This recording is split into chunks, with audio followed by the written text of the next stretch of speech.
Um, I wanted to jump on really fast and just share something with you because it's been on my mind for several days and I think it's really important. So last week I was watching a friend's story and she was leaving the gym, and on her way to and from the gym she passes a cemetery. Every time she goes to the gym she passes this same cemetery.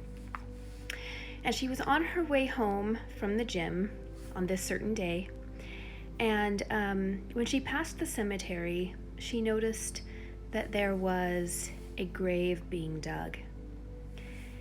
And she found herself suddenly really sad and really upset. She had lost a child 17 years earlier. She gave birth to her firstborn baby, who was a daughter, and the baby was stillborn. And so she pulled over to the side of the road, and she decided to share what she was experiencing. You guys, it was really, really raw. It was really emotional.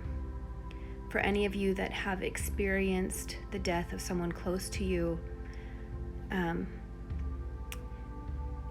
you can probably really empathize with the pain and the sadness and the grief involved in losing someone close to you. Death is kind of a strange thing, especially to the living. We know that it's a natural thing. I mean, we know that we're born and that we live and that we die. But when we're alive, it's really a foreign thing. And it really, really got me thinking about death and the trauma that accompanies death and the grief that accompanies that, and how it's very, very similar to when we experience traumatic abusive grief.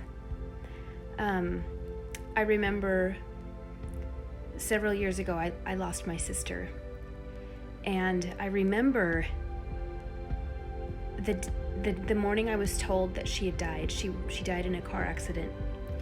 It was shocking, and for about 3 or 4 days I felt as though my heart was going to race out of my chest, and I felt like I couldn't breathe. I was literally shocked.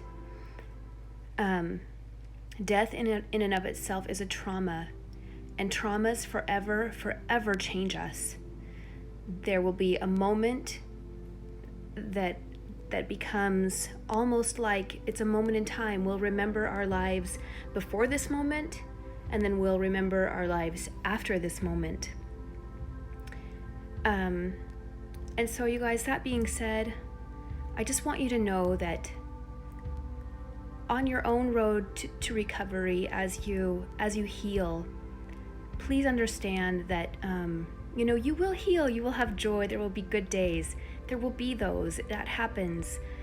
But no matter how far out you get, the trauma will have forever changed you.